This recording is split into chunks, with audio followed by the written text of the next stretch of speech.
Brad Johnson Show. I'm turning losers like you into winners like me.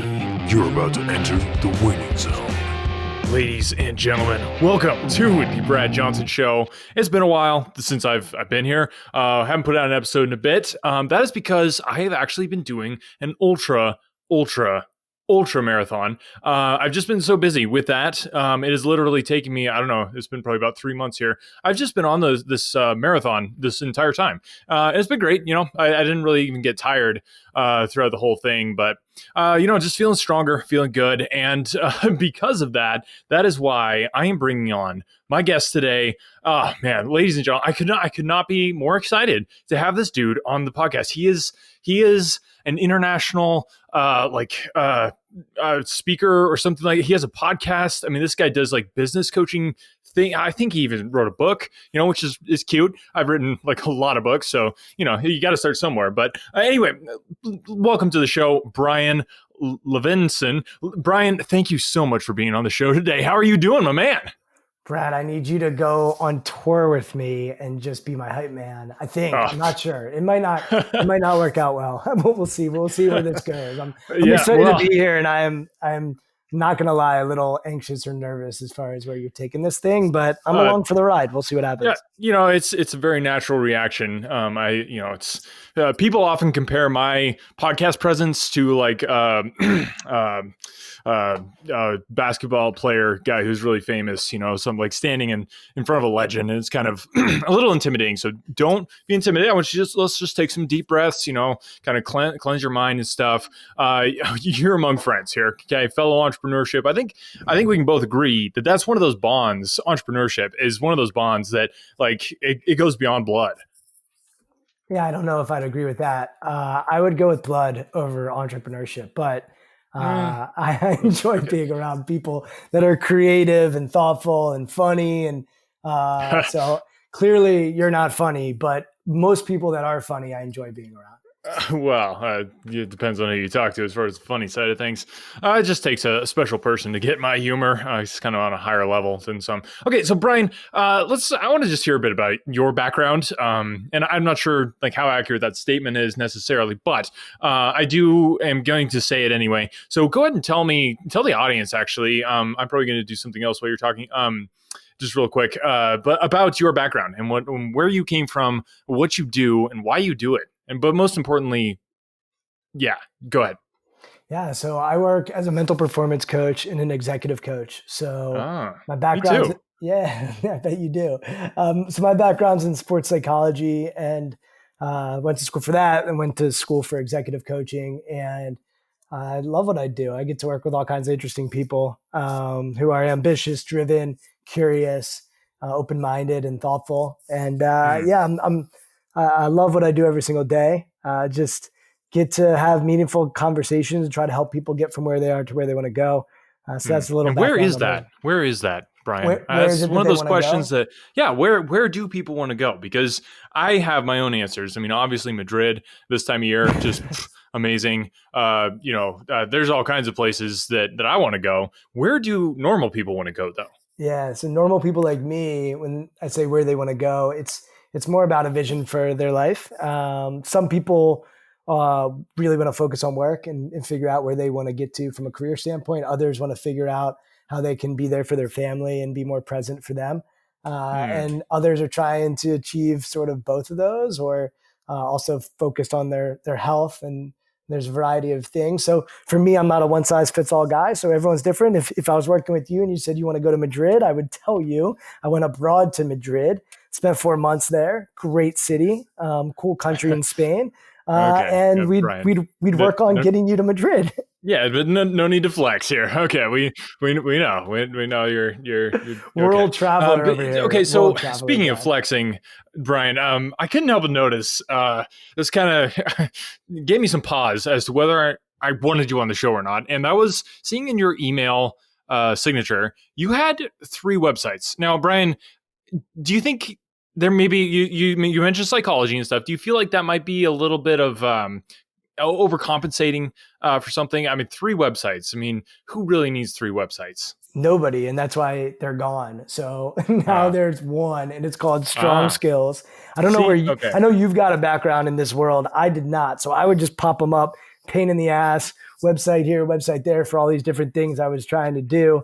Now it's all consolidated on one website, strongskills.co. I don't know how you feel about not using the M at the end, but it was like significantly more money to buy the .com versus the .co, and I just Hmm. didn't feel like it was worth it. Do you have thoughts on that? Is it worth it to pay for the M?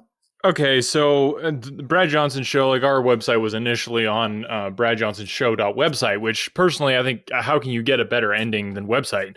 I think com, like what does that even mean? Nobody knows, but everybody knows what a website is. So boom, that's my thoughts on it. So I like the idea of consolidating though. I think that says a lot about your progression as a human being, which we all had our questions about as we started this podcast here today. But what I wanted to say is, as you consolidated, what did you find? This is something I like to ask people. What do you find as you consolidated that you just stripped away? Because for me, I kind of take the Bruce Lee mindset. It's like it's not about doing 1,000 kicks once. It's about doing a million kicks a million times all at the same time. So as you were consolidating, what were the things you were just stripping away, getting rid of that unnecessary stuff as you were going there? I wouldn't say it was stripping away. It was more like blending it all together into one website. So Hmm. the So only like a one, protein smoothie, a website protein smoothie. I think something like that. That's a good analogy. Nice. I did Yes. keep the self belief inventory, which is an assessment tool that I use, but that's a Hmm. pretty much a standalone tool that I use with my clients to take that assessment, and then it spins out some data Now for me to work with let's them. park there for a second. Let's park the Lamborghini there for a second. What when you say self assessment tool, like what does that look like? Like give the listeners just a taste of what Brian Levenson could help them assess their self in that respect. Sure. So the inventory is 140 questions, and Oh my gosh. yeah, it assesses their mindset for preparation, their mindset for performance, and uses all kinds of evidence to try to figure out how they show up in preparation and how they show up in performance. So, yeah, it's a good tool, and it's helpful. And assessment tools are helpful, but they're not everything. Any Oh, analytics or definitely not. data, like it gives you a reference point, and then from there you can have a conversation and figure out what's useful and not. Because if it's a self-assessment, which any assessment really is, other than like 360 assessments where people are assessing you, it's coming from your perspective. So it's helpful, but for me, my job is to ask questions and help people figure out how they're showing up, and how they are showing up is in alignment with how they want to show up. And so Oh, the assessment hmm. just gives us some insight into that.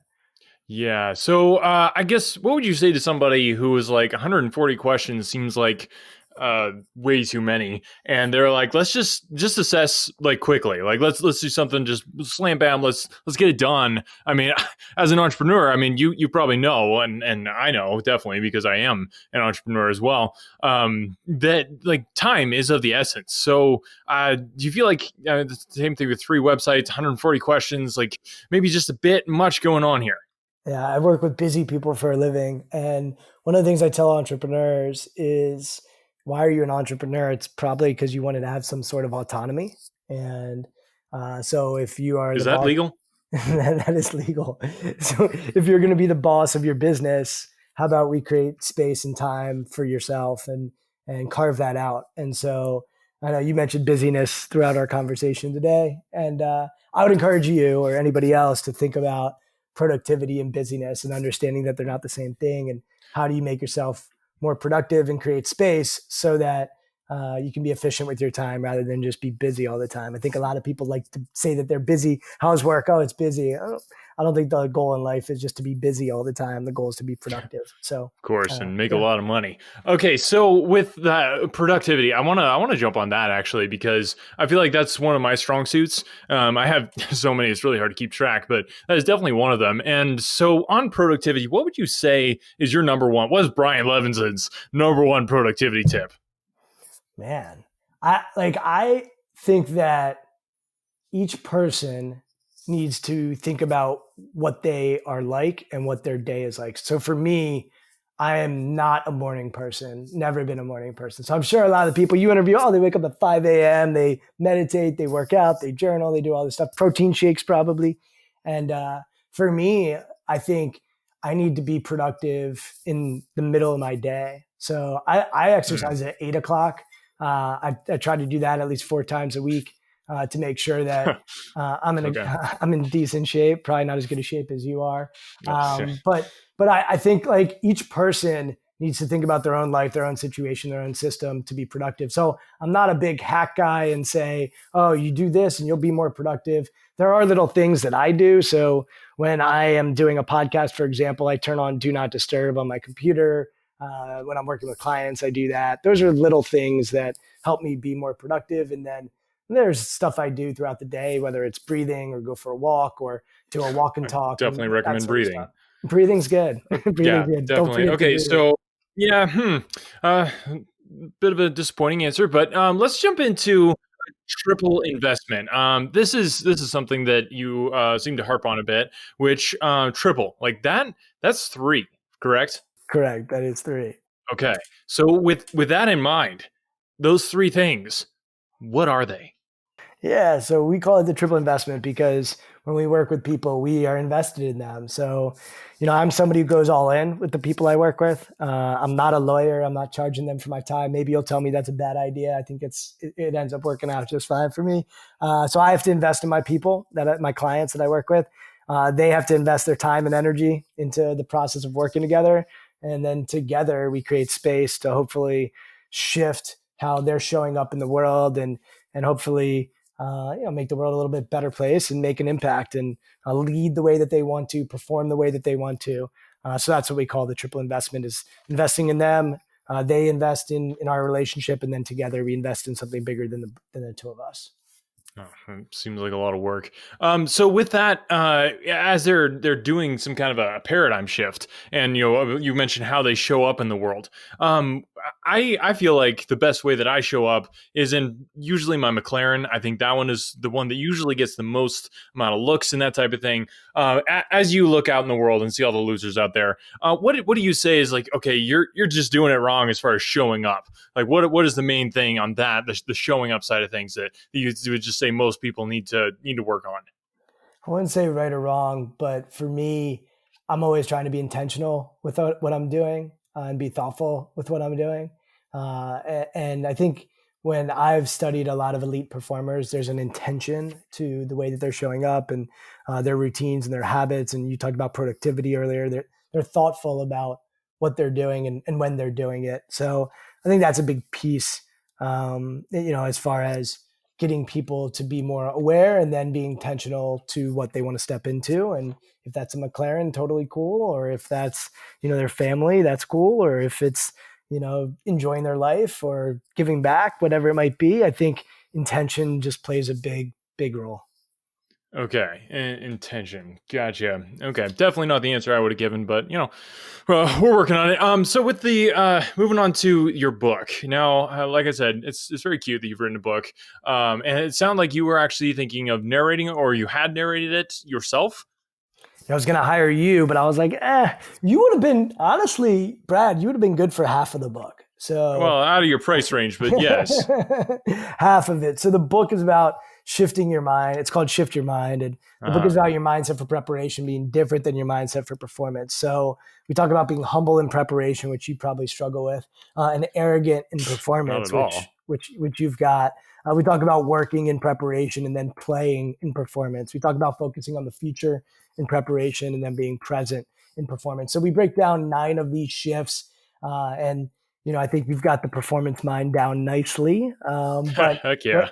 but what I've found is that if you're just good in the performance mind, you're missing another piece, which is the preparation mind, which helps you learn, grow, develop, evolve, improve. Uh, So I think right, that's right. probably something. If we were working together, I think it's something we'd work on with you is your preparation mind. Oh, well, that's the funny thing is that I actually coach people on that, and doing fine. So, Brian, Bry, Can I call you Bry? You know what's So crazy? with Hold the on, Brad. My let my My friends growing up all called me Bri Bri, just so you know. And so you bring me Yeah. back to like third grade there, Bri Oh Bri. yeah, I pick up on things. I'm Yeah, you're very smart. acuity in my mindset. So let's drop some names. I think people tune into podcasts and they like hearing the names. I mean, just when I'm hanging out with Richard Brunson or people like that, I like to tell people, and I gram it, I get it out to the world. So hit me with some of these people that you have worked with. You were talking about high performers. I noticed I didn't get a call about the book, so that's water under the bridge. I'm not going to hold it against you, but let's talk about some of the other, less high performers than me, but still, decently up there type people that you had the chance to interact with. Yeah, so I come from a world of psychology where we don't really talk about that sort of stuff. But what I'll say is I've been fortunate to work with all kinds of cool teams, organizations in business and organizations in sports at all kinds of levels, and grateful to work with all them. So I'll let you do the name dropping, but for me, I'm just fortunate to work with cool people, curious Ooh. people, driven people. So this is some of that Tell Richard client. Branson to give me a call, and I'd love to chat with him as well. Yeah, I'll do that. So this is interesting. So you got some secrets, Brian. I think just looking at you, nobody would think that. But wow, No that's secrets. very interesting. So some secrets about the people you worked with, man. That's interesting. People hit it right into the show. I want everybody to guess who Brian has worked with, because if he can't reveal their name, I mean that says a lot right there. I'd say you're in the upper tier, upper crust of things if you can't reveal names. That's what I would Rhymes say. with Cranston. Nice. You got that? You got that, I'll have right? to. Yeah, I'll have to think about that for a bit. So talk to me, Brian. You've got a podcast, which is a popular medium these days. I think so many people do it wrong. Most people, actually, pretty much everybody does it wrong. If you're going to look at podcasts and stuff, I think you need to get the Brad Johnson show video course so that you can figure out how to actually do podcasts and stuff. And Brian, I think you would definitely benefit from that. I'm just going to put that out there. But tell me about your podcast. As flawed as it may be. Just a little bit about the episodes there, who you interviewing, who you're talking with, what people can expect to get or not get out of it. It's definitely nothing like this podcast. And I will give you credit, Brad. It is. Yeah, This is the most different podcast I've done, and to sound like you, I've done quite a few of these. So yeah. it's called the Intentional Hear that a Performers lot. Podcast, and yeah, for me, it's a labor of love. We've done 4 years of it almost, and Oh my goodness. yeah, like about 200 episodes, and it's all kinds of different people. There are athletes on there. There are sports coaches. There are military people. We had an astronaut on there. It's pretty crazy. Wow. So all kinds of different people, and it's long form. I don't have much of an agenda other than to listen and to ask questions. So it's partially about their journey, and then also about their mindset and how they set their mind, especially for performance. And so we try to get into that and sort of tease out and suss out how they show up and how they're being intentional in their life. So what do you say to the people who say that long form is basically covert language for boring? Is that something you run into? I would tell them, It's very rude. I mean, it's very rude, but yeah, I mean, I think each person likes their own thing, right? So you're probably going to cut me off soon to make sure that I don't bore people. But for me, I love long form. I love those long conversations. It's often where you end up finding like something different, a gem.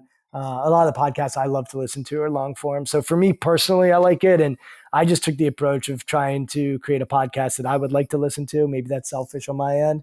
But yeah, for me, it's fun to dive deep with people and to ask a question that maybe they haven't been asked before, or a question that I hadn't thought of. And I find that long form allows the space to explore that and to find that out.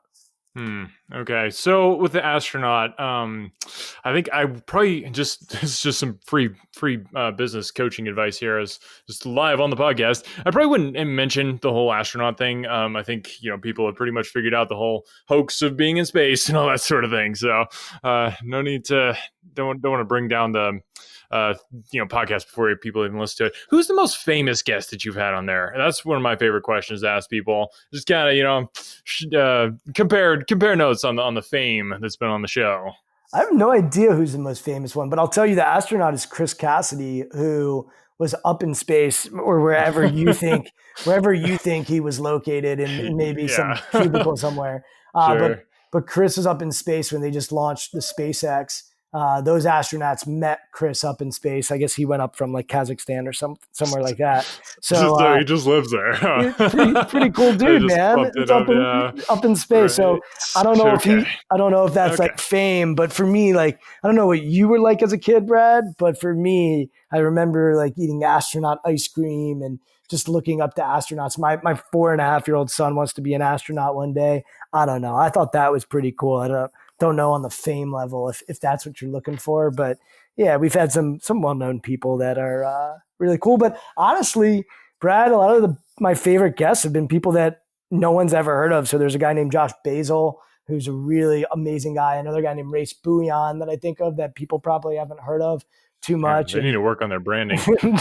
They're incredible people. So I think fame, we live in a world today where everyone likes Instagram and Twitter and how many followers you got. And for me, at least, I think there are amazing people that aren't even on social media that I love chatting with. So that's my approach to it.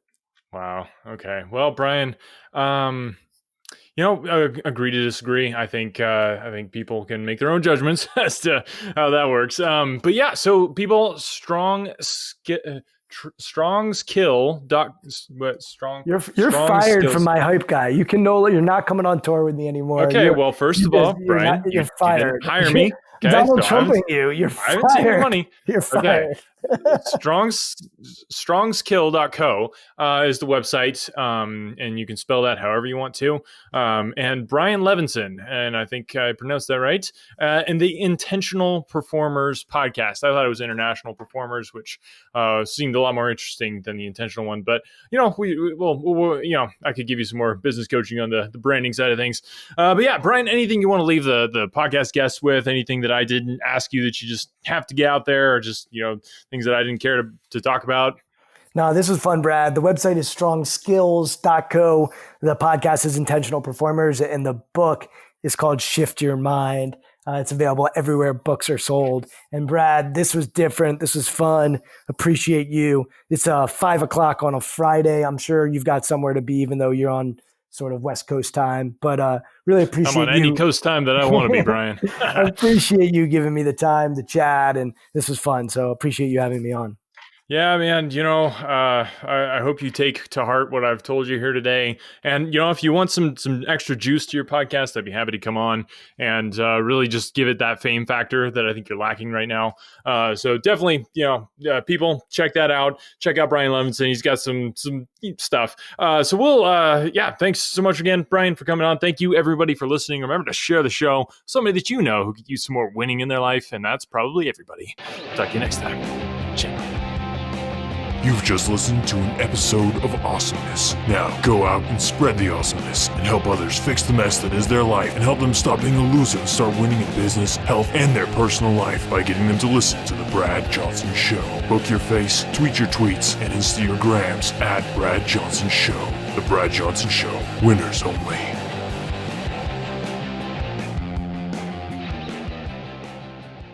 When I was in school, I absolutely hated writing. It wasn't until I was a bit older that I came to understand the power of words. If you're a business owner, you understand that power too. A business blog, when done right, can drive sales, increase revenue, and get you more customers. But as a business owner, you probably don't have the time to do all that writing. Plus, if you're not a copywriter by trade, you might feel like you're just kind of throwing words out there and they're not actually accomplishing anything. The good news is, there's a simple solution. Check it out. I call it the ultimate blog post checklist for businesses with online stores. This checklist will allow you to write better, more effective articles that convert readers into buyers. It's full of easy-to-follow examples to get your creativity flowing based on experience of nearly 1 million words written, and best of all, it's effective on any type of article in any industry or niche. I've successfully used this exact checklist on topics from pool table reviews to investment advice. Tired of spending tons of time writing stuff that doesn't convert? This checklist will change that by giving you highly effective blog posts and articles that transform readers into paying customers. Go to invicta.enterprises/free checklist and start saving time and transforming your writing now. That's invicta.enterprises/free checklist.